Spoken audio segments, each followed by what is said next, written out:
On Judiciary Watch today, Court reserves September 11, 2017 to deliver judgment on INEC's appeal to recall Senator Melaye. Federal government set for justice reforms. Plus, billionaire kidnapper Evans wins first court case. It's a pleasure having you once again on this episode of Judiciary Watch. We have a handful of judiciary news packages for you today and a very educative discourse. Now, for conciliation, usually the third party who is also adjudicating on this dispute can help the parties evaluate what eventual agreements would be decided on. So it all depends on what the subject matter or what the issue is. Chartered arbitrator AISEOSA OSAGHAE educates us on the constituents of alternative dispute resolution and its practicability in the Nigerian justice arena. Please don't go away. Keep watching Judiciary Watch for deep knowledge of the law, issues bordering on our collective and individual fundamental rights, for knowing the correct perspective of the law, issues of governance. You just watch Judiciary Watch, because there's no program that is like this.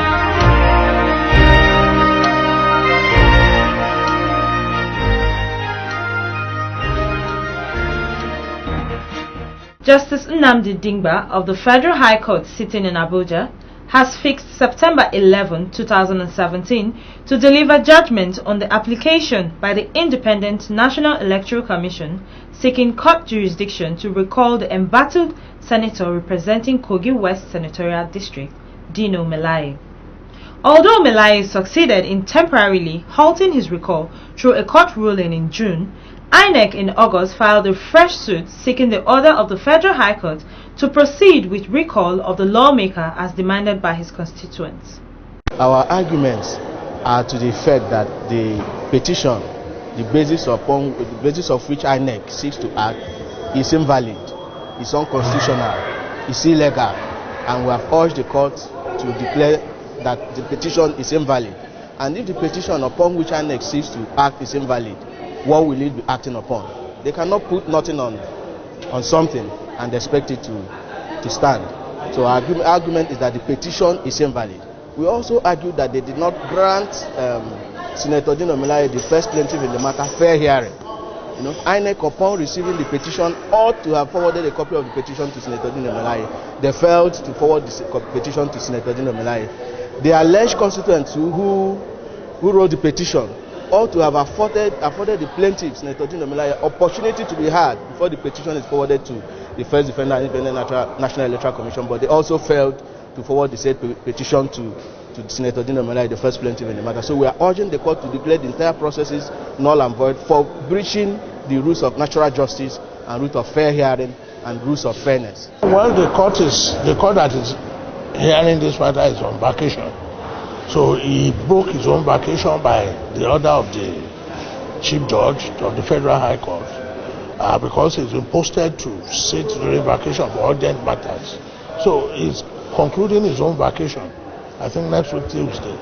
And he can't write it or give it to another person to do it. So he has to find time to give a good judgment, a well-considered judgment in respect of this.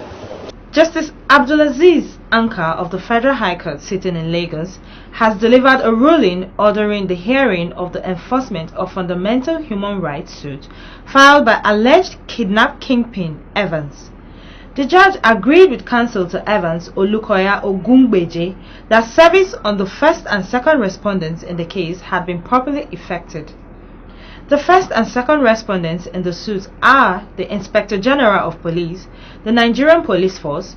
The other respondents are the Lagos State Police Commissioner and the Special Anti-Robbery Squad (SAS). Justice Anka also ruled that leave was not required for the matter to be heard during vacation, as Order 4 Rule 5 of the Fundamental Rights Enforcement Procedure Rules of 2009 enjoins the court to pursue speed and justice on issues of fundamental human rights. In a bid to ensure a viable justice system in the country, the federal government has drafted the 2017 National Policy on Justice. The policy is to be adopted and validated at the end of the ongoing 2017 National Justice Summit in Abuja. This is the first ever National Justice Summit in Nigeria. It is a consultative gathering of federal, state, and many stakeholders in the justice sector to deliberate on the draft of the National Policy on Justice 2017. According to the Minister of Justice and Attorney General of the Federation, Abubakar Malami, who was represented by the Solicitor General of the Federation and the Permanent Secretary, Federal Ministry of Justice, Taiwo Abindogun, given the challenges militating against an effective administration of justice and the peculiarity of Nigeria's federal system, there is need to harmonize and integrate the various justice sector reform initiatives into a clearly articulated policy that defines the philosophy of our justice system with respect to service delivery and provide a common direction for justice sector stakeholders across the country.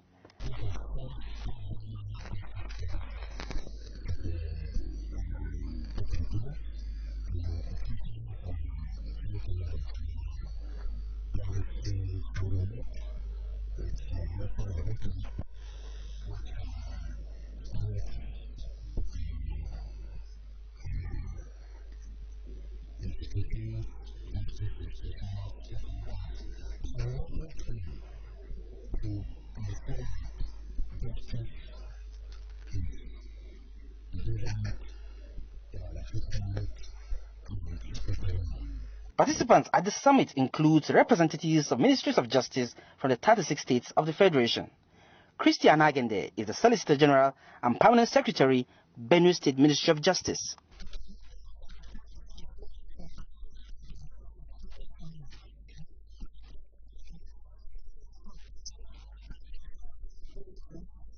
The outcome of the Justice Summit will be submitted to the larger committee of the Federal Ministry of Justice for adoption and validation.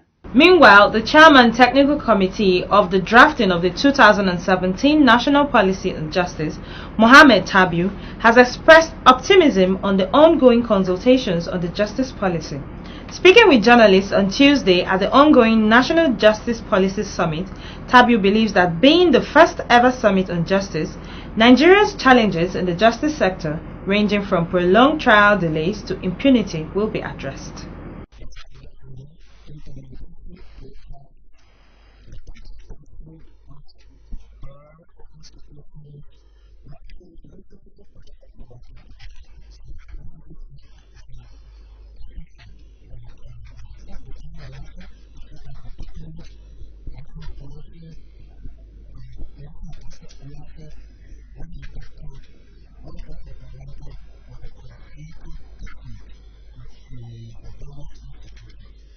Keep watching Judiciary Watch for deep knowledge of the law, Issues bordering on our collective and individual fundamental rights. for knowing the correct perspective of the law. Issues of governance. You just watch Judiciary Watch. Because there's no program that is like this.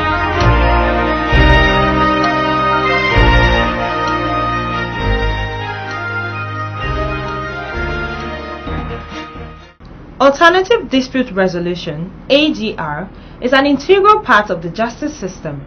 It is a platform meant to reduce pressure on the law courts.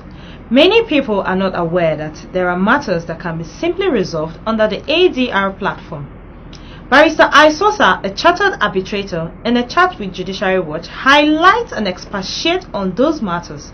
This will come to you after the background report.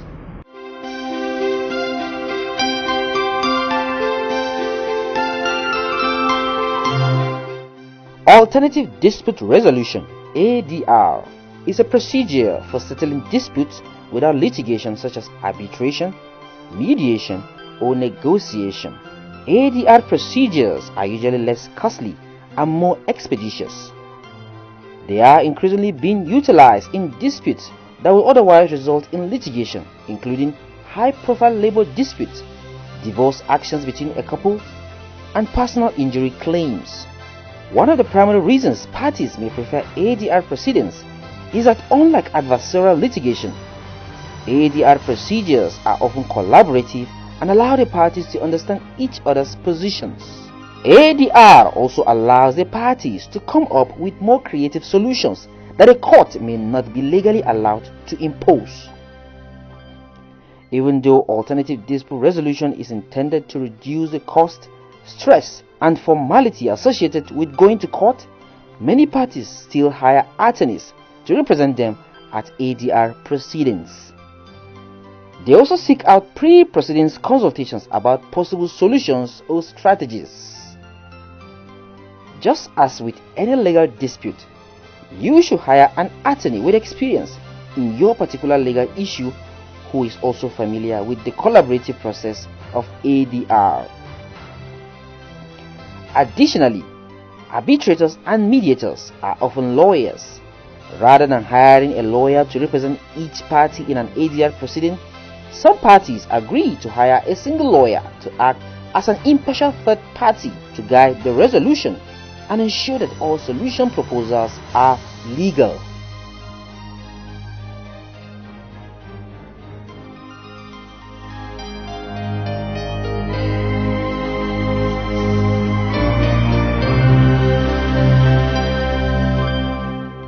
Keep watching Judiciary Watch for deep knowledge of the law, issues bordering on our collective and individual fundamental rights, for knowing the correct perspective of the law. issues of governance, You just watch Judiciary Watch. because there's no program that is like this.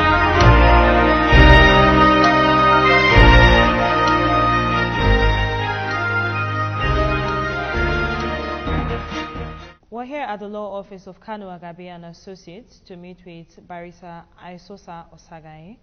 She is a member of the Chartered Institute of Arbitrators, UK and Nigeria.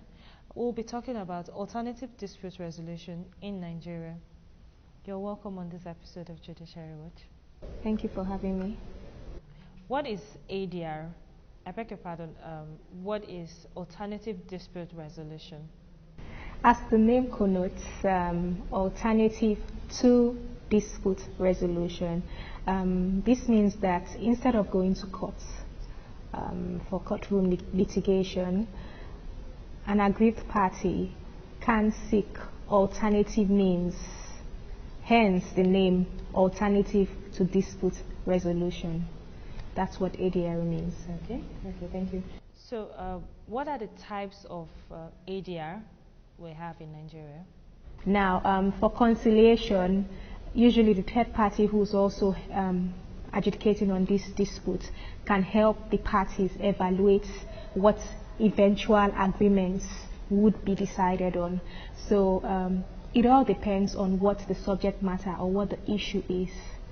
Basically, arbitration is a process where, especially for commercial disputes, aggrieved parties who do not have the time for courtroom adjudication, because some litigation process lasts decades, lasts a long time, and it's going to be very bad for commerce. And then who wants privacy, and these parties may also want some form of flexibility, so they prefer to subject themselves to arbitration, the process. Now, in arbitration, the parties are free to pick their representative. They're free to pick a forum, like by forum, what I mean is they're free to pick a venue. They're free to pick the time frame, and they're free to, pick whoever the umpire. By that I mean whoever the overriding arbitrator, the head, should be. And the parties, either they've had a prior clause in their contracts, in their terms of contract or terms of agreements, stating that should they, in the process of their commercial lives, have any dispute, they'll subject themselves to arbitration, or by way of an agreement, orally. But I mean, many commercial houses or many commercial firms make the agreements, yes. So they subject themselves to arbitration. Now, in arbitration, it is actually best for commercial transactions, because the arbitrators have these parties as their priorities, unlike courts where you have so many cases. And the arbitrators understand the cases of their clients, you know, and they know how best to present these cases before the arbitrator, and they also know a time frame they are working on, and you know, parties have the flexibilities of drawing up terms that should govern the arbitral process. So this is actually good for commercial transactions, like I've said earlier on. In the process of subjecting themselves to arbitration, the parties can also agree that, okay, the arbitrators may suggest that at some point they should mediate or they should negotiate. You know, so these flexibilities are things you may not get in a courtroom litigation. Well, in litigation, the counsel can ask, they can decide that they want the matter to be stayed, so that is it stayed? They want the matter. Yes, they actually want to go back and try to negotiate. Yes, so that's for arbitration. It has its downsides, you know, which can be that sometimes they're very expensive. They're not cost effective as people think they are, and also the fact that some judges, for instance, have they have years of experience in litigation, more experience in litigation, you know. So some arbitrators picked by the parties may not be as experienced as the judges, right? But at the same time, because parties are free to pick their whoever represents them, their representative,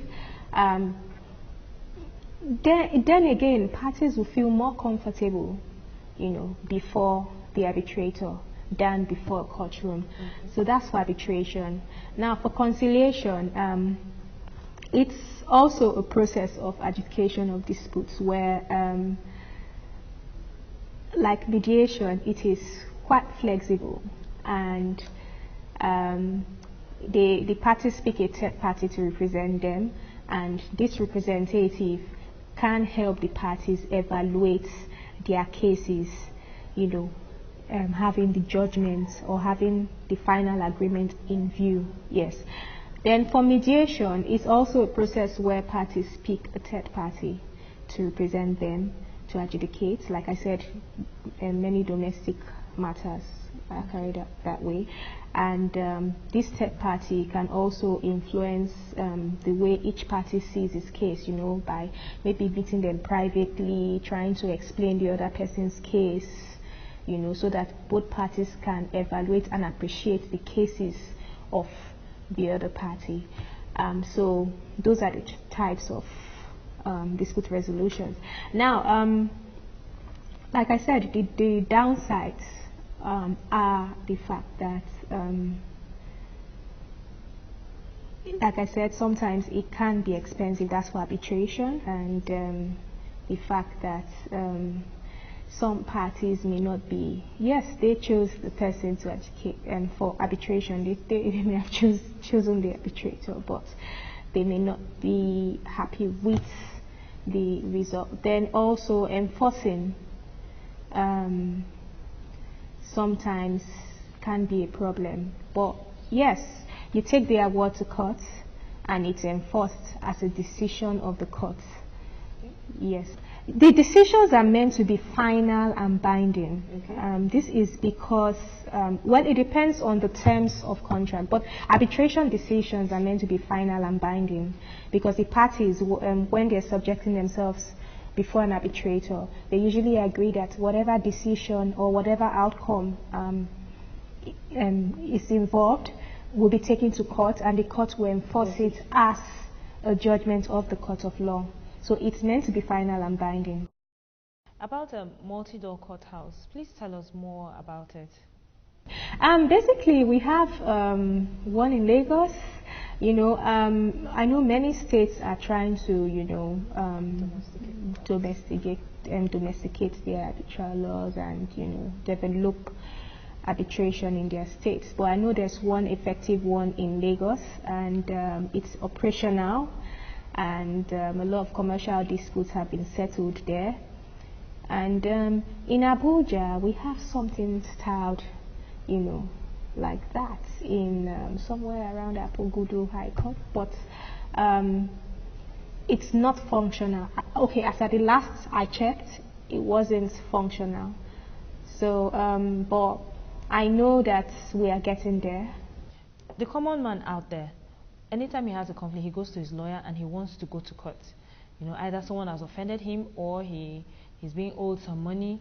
What role should lawyers play in encouraging their clients to use ADR as a means of resolving their conflict?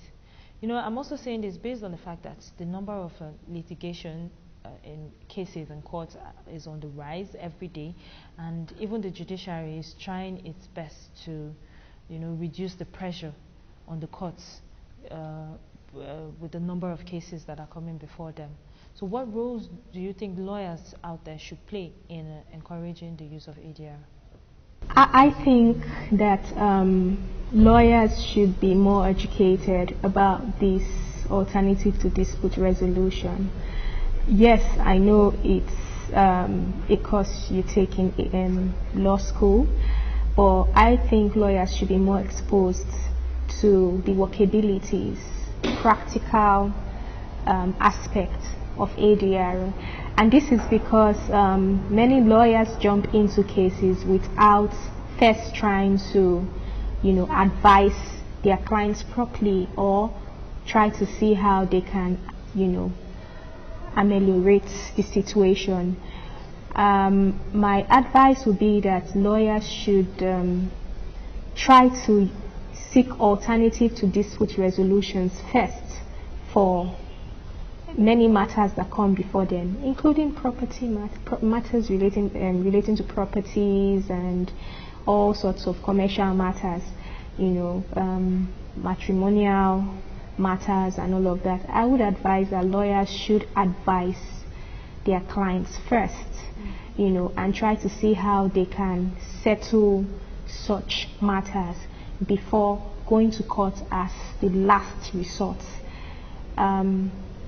I know that yes, lawyers have to sign the what's that slip where you state that you've advised your client, the pre-trial slip and all of that. But in practice, that is more of just paperwork, just stating that many lawyers are too busy with the money chase and